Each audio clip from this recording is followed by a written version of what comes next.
La gente no cree hasta que tiembla el avión. Ajá. Cuando el avión hay turbulencia, cuando vuela la cucaracha, ay, Dios mío, ahí sí te acuerdas. O sea, en los aprietos es cuando te acuerdas. Ahora, eso no es una fe medio transaccional. Me acuerdo de ti cuando te necesito y después me olvido. No, 100%. Yo jamás serviría para sacerdotisa, ¿no? Por decirlo de alguna manera, porque no es mi vocación.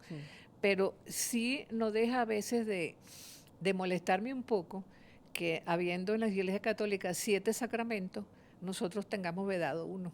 Carlos María Martini, el cardenal jesuita, hace un tratado sobre Magdalena espectacular y dice que eso no es cierto. O sea, eso no, o sea, ella no era la tipa que iban a apedrear. No. O sea, era Exacto, coincidencia no, que no, de no. nombres que no. Ella, lo único que sale en el texto es que de ellas expulsaron 7 demonios. Sí. Vamos a irnos al Antiguo Testamento. En el Antiguo Testamento, Séfora, en el capítulo 4 del Éxodo, ejerce una función sacerdotal cuando le practica la circuncisión a Moisés.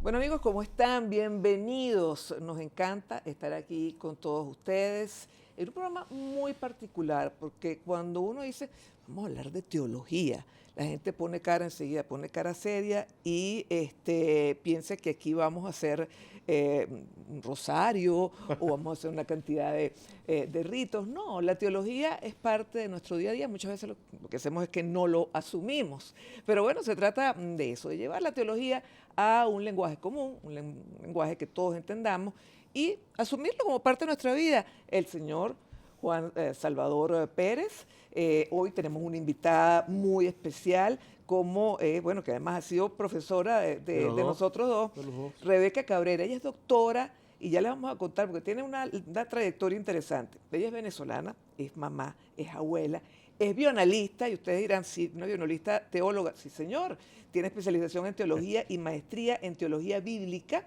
y doctorado en el programa de Mujer, Escrituras y Comunicación de la Universidad de Sevilla. Además es docente de Juancho y lo fue mía también, en el ITER, el Instituto de Teología Teología y Estudio Religioso, exactamente, eso es lo que significa ITER. Bienvenida, Rebeca. Bueno, quiero agradecer su invitación, un poquito si se quiere con temor, porque no estoy acostumbrada sino a estar en el salón de clase. Temor y de nunca Dios. A un ámbito de esto que de alguna manera lo ponga en comunicación a uno con los medios, ¿no? Porque para mí es algo extraño, ¿no? Mira, sin embargo, bueno, no es nada extraño, el porque tú das cariño tus que les clases. tengo, encantada de estar aquí con ambos, a quienes ustedes saben que les profeso un gran aprecio. Es mutuo, pero es que además, Sí. ¿a ti no te pasaba que las clases de Rebeca era un podcast en sí misma? Es una maravilla. Sí, bueno. Contigo vimos introducción al Antiguo Testamento y luego introducción al Nuevo Testamento. Exacto. O sea, que vimos completa la Biblia Ambos, en exacto. introducciones, pues, ¿no? Sí, ciertamente. Bueno, quizá lo que extraña un poco, como dices tú, es que uno viniendo de una carrera, si se quiere, científica, Sí. de ese salto hacia la teología, ¿no? Y es porque en algún momento de la vida yo creo que uno le viene como una experiencia de conversión, de encuentro directo con el Señor que lo hace uno como cambiar completamente de actitud, pasar de un cristianismo de costumbre a un cristianismo de convicción, ¿no? Y yo creo que ese momento yo también lo tuve en etapa de mi vida, que yo creo que coincide cuando mis hijas estaban las mayores preparándose para la primera comunión. Y como ahora es la costumbre que también educan a los padres, ahí fue donde yo sentí como esa llamada, esa necesidad, ¿no?, de involucrarme con las cosas de Dios. Pero ¿hasta qué punto? Decía yo. Pero en ese interín me consigo con un aviso de la Universidad Católica haciendo un llamado a todo el que fuera profesional, no importa de qué rama, a hacer una especialización en teología. Yo dije, esto es lo mío. ¿Ve?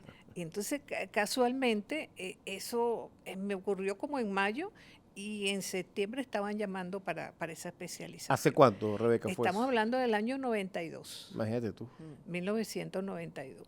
Entonces, yo enseguida pertenecí a la primera cohorte, nos graduamos 25 personas, y fue una experiencia extraordinaria. Ahora fíjate, tú hablas del cristianismo y aquí los tres somos católicos, somos cristianos, pero la idea, Juancho, Juancho fue el que tuvo la idea, el nombre, todo, él lo tenía clarito, es precisamente hablar de la espiritualidad hoy en día, pues bien sea desde el punto de vista católico, que seguramente lo abordaremos con más detalle, pero también otras espiritualidades. Tú sabes que tú revisas los números de las encuestas, estudios de opinión en el mundo entero. Y la vuelta, o sea, el interés de la gente normal y corriente por los temas espirituales y temas religiosos ha crecido muchísimo.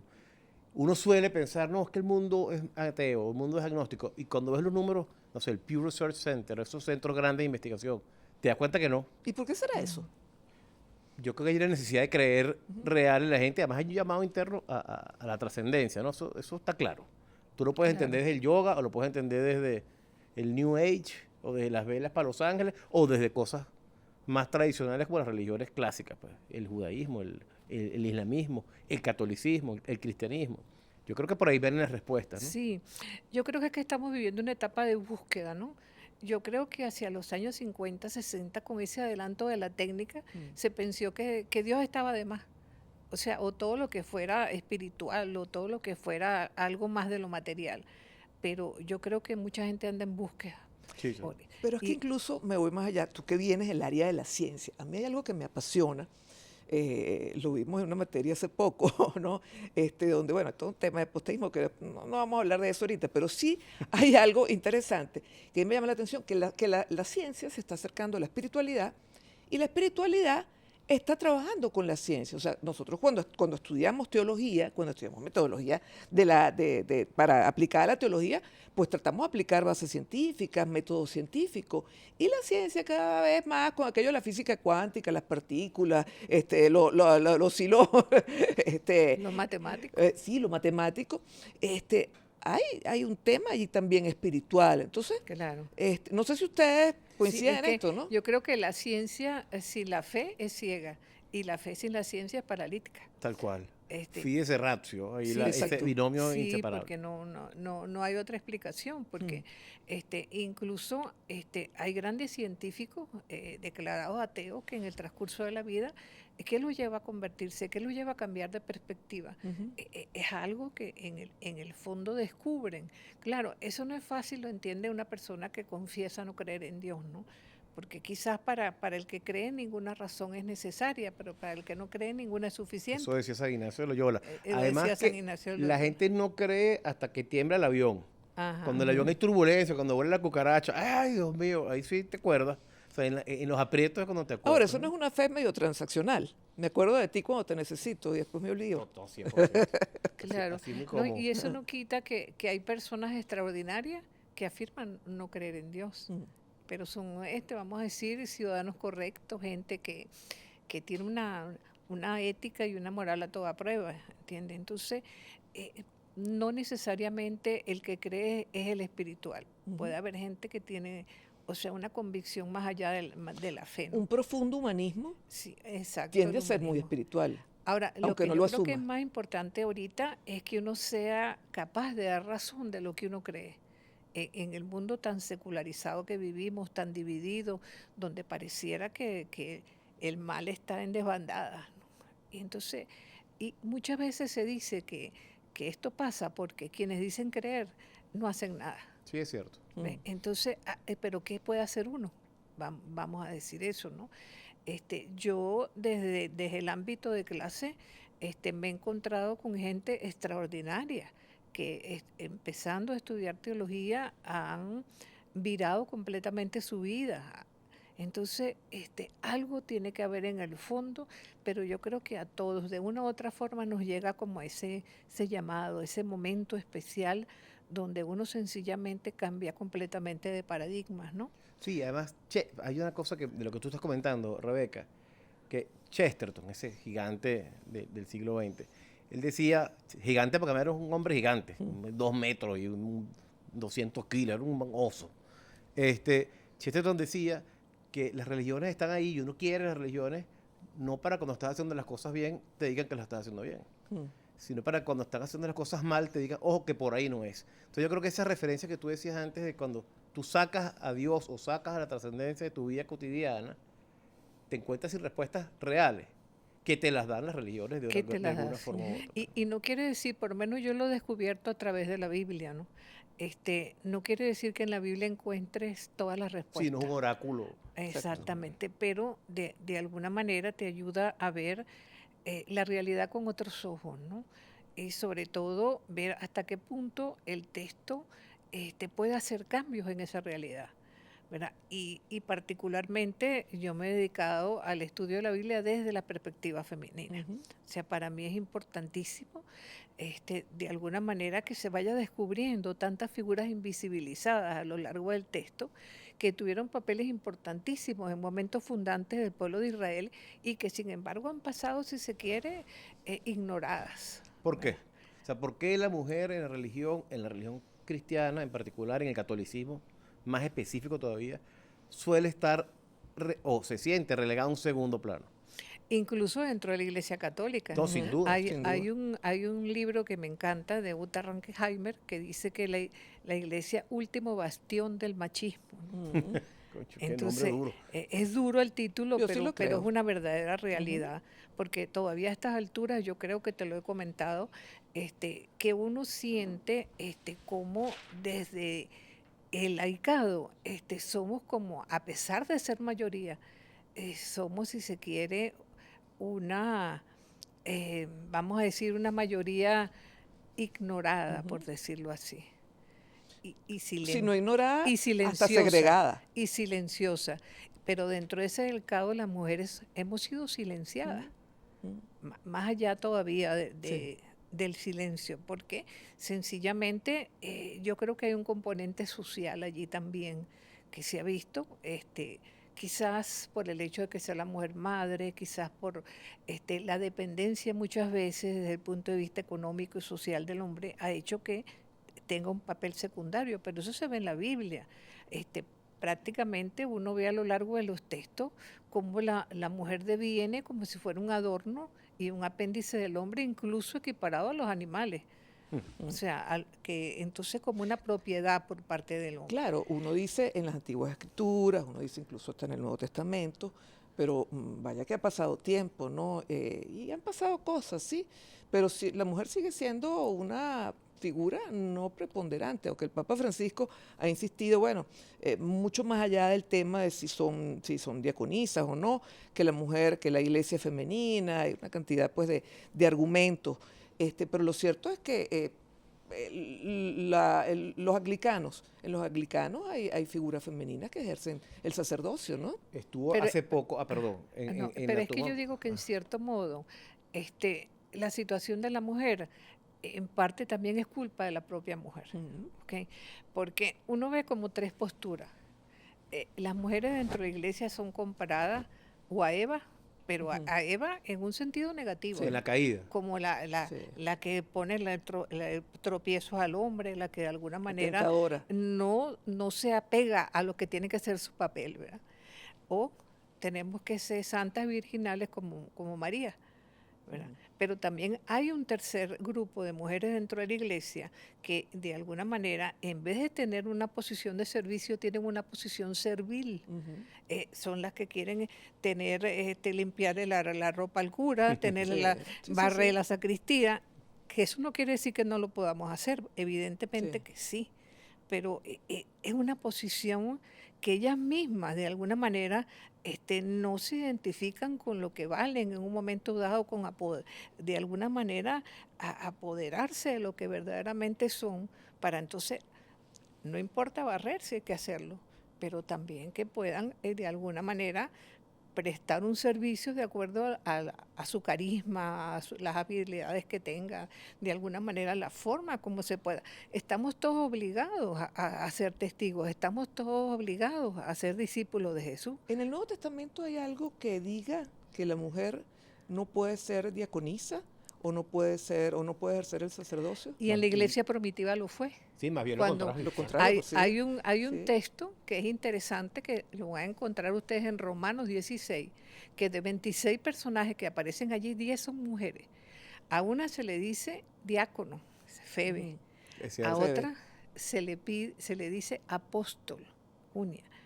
Y hay, por ejemplo, un autor, Loffin, que dice que si Pablo la menciona como apóstol es porque ella tiene que haber tenido, al igual que él, una cristofanía, Sí, por supuesto. un encuentro directo con el Fíjate. resucitado. Y fíjate que, bueno, a Pablo se le tacha de haber sido machista, ¿no?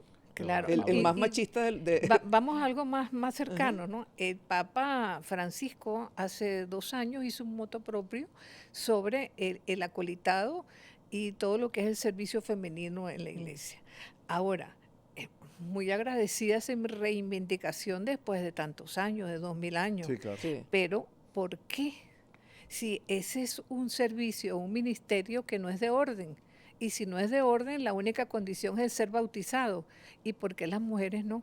Mira, yo conocí muchos sacerdotes que no permitían que la mujer hiciera lectura, porque eso era para los Yo conocí hombres. también todavía hoy. Y todavía otros los que hay no- unos que no cuantos, quieren ni pero, siquiera que pero haya la siquiera ahora comunión. tenemos permiso. Exacto, ya ahora está permitido. Ahora tenemos permiso. Sí, sí, sí. Antes Ahora, ni- tú que hablas de Francisco, Francisco ha hecho unos nombramientos importantes, no nada más desde el punto de vista de enuncio Sí. y del motu propio y tal, sino concretamente, o sea, Rafaela Petrini, Ajá. de jefa en el Estado del Vaticano, no es menor. Claro. Natalie, ¿cómo se llamaba? La del sino de la sinodalidad, que también es la responsable de eso. O sea, es decir, a diferencia de los otros papas en el siglo XX, que han habido todos, Pío XII, XXIII, todos han hecho acercamientos hacia la mujer y tal. Sí. Francisco Y a sí es cambio. concreto. No solamente hacia la mujer, a cambios importantes dentro de la Iglesia Católica que son indispensables en este momento, si queremos leer los signos de los tiempos, ¿no? Ujú. Claro, él ha tenido, vamos a decir, que mala prensa, porque se ha acercado en sus comentarios, Tema quizás, ideológico. o sea, a gobiernos de izquierda y ha sido mal visto, pues, por muchas personas, o vamos a decir, visto con recelo, por no decir algo más serio. Sí. Pero el Papa es profundamente evangélico. Él realmente, cuando hace una homilía y nos regala toda su disertación, es algo extraordinario. Ahorita hospitalizado, hizo una oración sobre lo que es el hospital y la situación de los enfermos y los familiares dentro del hospital extraordinaria. No la he visto, sí. No. Te la mando. Me interesa, Extraordinaria. me interesa. Entonces uno dice, bueno, ¿por qué nosotros vamos a estar apegados tanto a lo negativo de una persona cuando tiene tantas cosas positivas? Sobre todo porque cuando él ha hecho esos comentarios no lo hace cátedra, no lo hace como papa. Claro, él no es cualquier persona. Él es el dirigente de 1.200 millones de personas Exacto. en el mundo. Y- Pero y- se y- nos olvida una cosa. ¿Por qué Jesús escogió a Pedro como, vamos a decir, como dirigente principal de como una comunidad sucesor. que están haciendo, como su sucesor? Cuando Pedro era medio bruto, que me perdone Pedro, que Después está, te arregla con él allá está arriba. abriendo las Sí, puertas la allá arriba, llave. Terco. cuando era terco, cuando era Cobardón. desobediente, Cobardón. cuando parece que nunca entendía nada, Ujú. incluso Jesús llegó a llamarlo, sepárate de mí, Sí, Satán, sí, porque me Satán. quieres. Va de retro. ¿Ok? Ajá. Te pones a ver, Señor, yo por ti hago lo que quiera, y lo negó 3 veces. Ujú. O sea, uno se pone a pensar, ¿no? Que quizás el más adecuado hubiera sido Pablo, Ujú. que era, digamos, el brillante, el erudito, el que conocía 3 idiomas, el que hablaba con una elocuencia bárbara. Entonces, muchas veces uno se da cuenta de que en la Biblia Dios se fija de personajes que son ignorados por la mayoría. Entonces, sí, el Papa Francisco tiene defectos como los tuvo Pedro, como lo han tenido todos los papas y los que vendrán también. Sí. Entonces, a veces uno como que es muy duro para juzgar al otro, ¿no? Y muy ligero. Y muy ligero, exactamente, porque las cosas hay que medirlas siempre como en balanza, de una perspectiva. Yo en estos días leía que había mucha gente que decía, ay, sí, que se termine de morir. O sea, esas no son expresiones de un Sí. católico, o no deberían serlo, No. por lo menos. No deberían serlo. Entonces uno se pregunta hasta qué punto de verdad, en qué creemos realmente. O sea, ¿quién es Jesús para nosotros hoy? ¿Verdad? Si miramos de esa forma a vamos a decir, su representante. Tú hablas de personajes polémicos y quiero volver al Nuevo Testamento, los Hechos de los Apóstoles y la figura de María Magdalena, porque mira que esa sí tuvo mala prensa, ahorita Esa que se sí está tuvo mala reivindicando, prensa. pero en su Bueno, momento... es la patrona de las prostitutas. Sí, señor, sí, señor. Ah, ok, nada más con eso. nada más por eso. Y resulta que la confundieron. O sea, ¿cuál es el papa que la confundió? El Magno, San Gregorio Magno. Exacto, Gregorio La Magno. confunde En el año 700 y Relativo, tanto. ¿no? Sí, Sí, sí. deja ahí la línea. Carlos María Martini, el cardenal jesuita, hace un tratado sobre Magdalena espectacular y dice que eso no es cierto. O sea, eso no, o sea, ella no era la tipa que iban a apedrear. No. Hay una Exacto, coincidencia no, que no, de no. nombres que no. Ella, lo único que sale en el texto es que de ellas expulsaron 7 demonios. Sí, exacto. Ah, pero entonces ahí sacaron que eran los 7 pecados capitales. ¿Ves? Entonces es algo increíble, ¿verdad? Porque ella, bueno, para mí, ella fue una persona que cuando fue tocada por Jesús, cuando tuvo ese encuentro que todos tenemos, ella cambió su vida de tal manera que ella hizo propio el camino de Jesús. Bueno, Por tanto eso, es así que otros sí, reivindican que haya sido ella, sí, a ella. una mujer, la que Jesús se le aparece Bueno, como la primera primera persona palabra por la de resurrección. resucitado fue mujer. Sí. Es verdad. La- Cierto. Entonces, de alguna manera también, figuras como la de ella, hay que reivindicarlas. Y hay uno de los evangelios apócrifos que dice que hubo una discusión entre ella y Pedro por un tema profundo de Eso lo teología. dicen los apócrifos, sí. Hay Creo que hay el un apócrifo de apócrifo- ella misma. El apócrifo de María El Magdalena. apócrifo Sí, de ella. apócrifo de Pedro y de María Magdalena, por cuestiones de liderazgo, en que Pedro decía, bueno, pero ¿qué hace Jesús hablando tanto con ella? Porque si nosotros somos hombres. Pero de alguna manera ella, no dudo que haya sido el hombro en que Jesús en momentos de cansancio se haya recostado. Lo que pasa es que a veces tendemos también a mezclar, vamos a decir, la genitalidad en todo, Sí. ¿no? Sí, estoy todo. Y en Entonces, Venezuela somos noveleros. exactamente. O sea, todos los seres humanos somos eróticos por naturaleza, pero no necesariamente hay que vincularlo a la genitalidad. Entonces, claro, Bueno, y quizás, Hollywood ha servido mucho para quizás eso, y las novelas ver a una también. mujer tan cercana a Jesús, una vez que la iglesia se hace oficial en el imperio, les parece que no se parece en nada a María. Entonces hay que separarla. O sea, como que si la gente no tiene a menos pensar que Jesús pudo ser tentado, ¿Tú sabes? pero de que haya podido tener un acercamiento a la mujer, a la gente le parece un horror. Pero es que mira, tú dices, y no se parece en nada a María. También sobre María ha habido toda una cantidad de mitos. O sea, María era una mujer, y una mujer de su época. Y yo creo que mientras más cercana sea María, mientras más Exacto. humana sea María, oye, a mí me parece que es una figura mucho más necesaria dentro de la iglesia. Claro, claro. Así mismo es. Total que bueno, yo digo que nosotros quizás no vamos a ver grandes cambios, pero yo espero que por lo menos las generaciones que vienen sí. Ya eso iba. puedan tener otra me interesa iglesia. escucharte. ¿Qué va a ser de la mujer en la iglesia que viene? Bueno, mira, eso depende.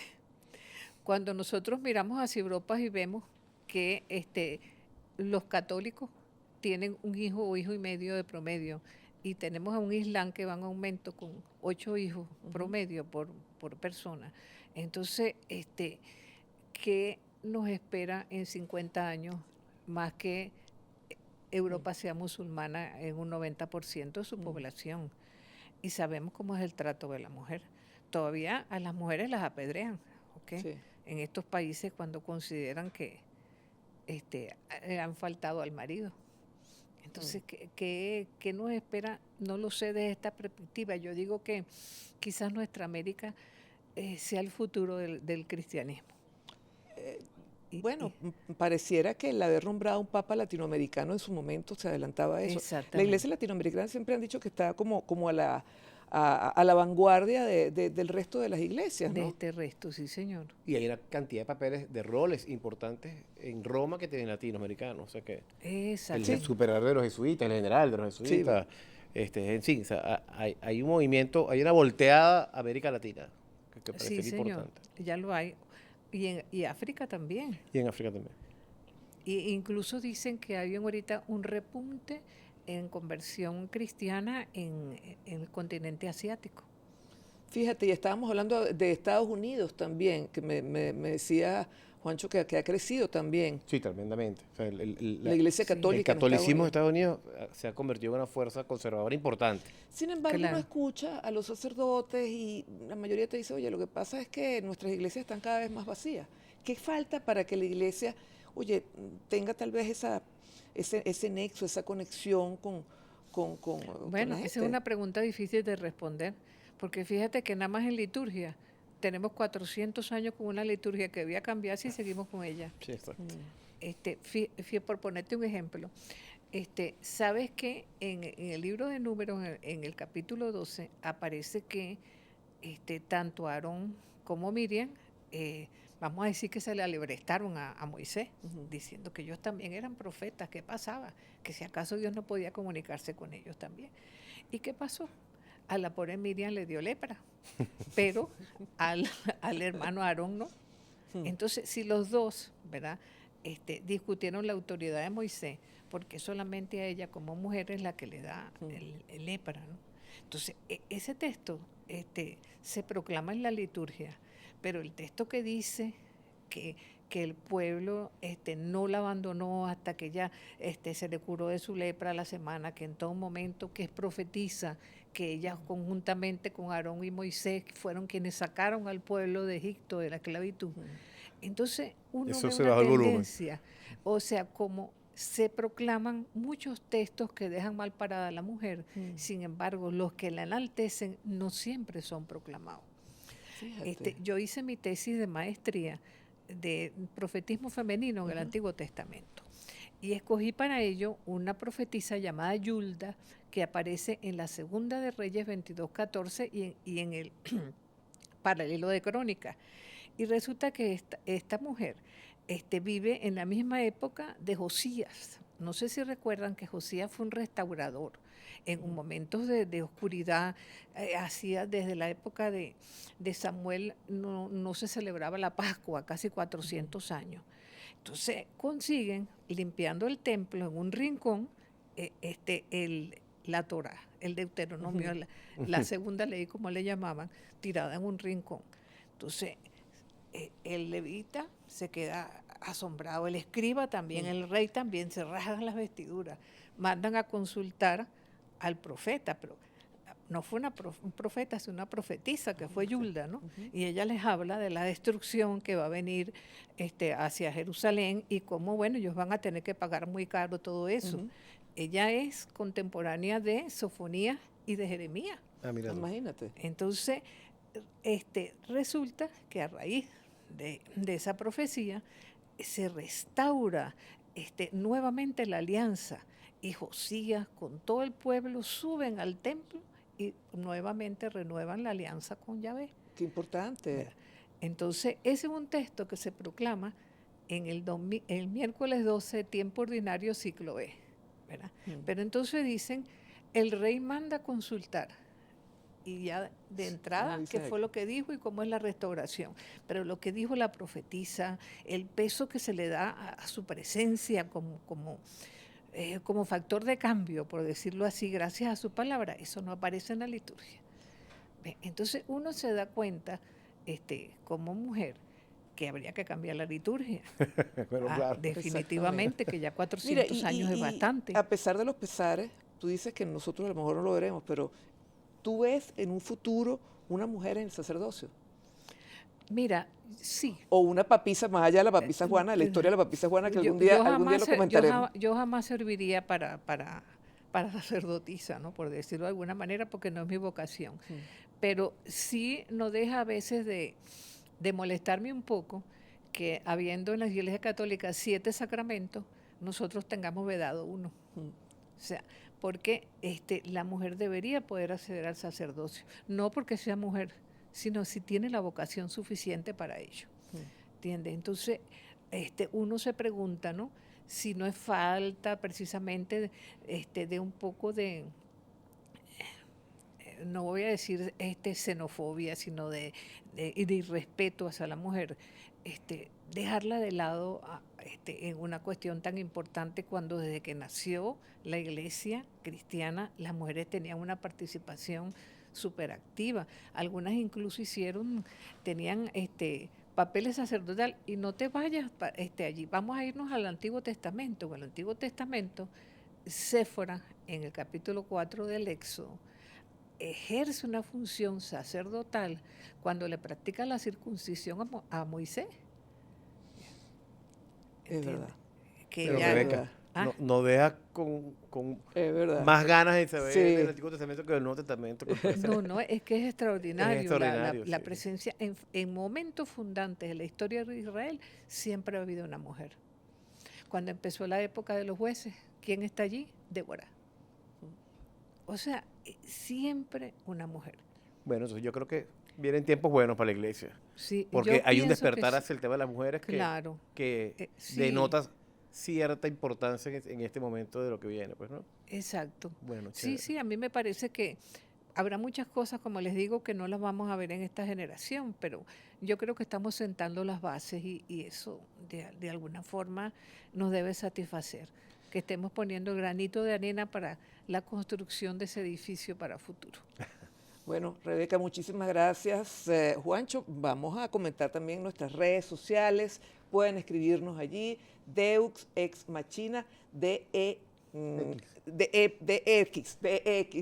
Estaremos pues allí también posteando y conversando sobre estas cosas. Rebeca, qué chévere escucharte. La verdad es que es una delicia. Profesora, buenísimo. Sí, señor. Otra clase nos diste hoy. Ujú. Sí, bueno. En resumen. Amigos, Sí. muchas gracias. Nuevamente estaremos con ustedes. Chao.